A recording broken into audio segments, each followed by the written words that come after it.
இதுதான் water level indicator, அதாவது தண்ணீரின் அளவை காட்டும் கருவி. இது நமக்கு எவ்விதத்தில் பயன்படுறது நான் உங்களுக்கு ஒரு சின்ன டெமோ காட்டுறேன்.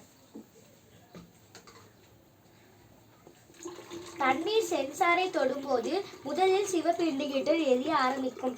தண்ணீரின் அளவு அதிகரிக்க அதிகரிக்க ஒவ்வொரு இண்டிகேட்டராக எரிய ஆரம்பிக்கும்.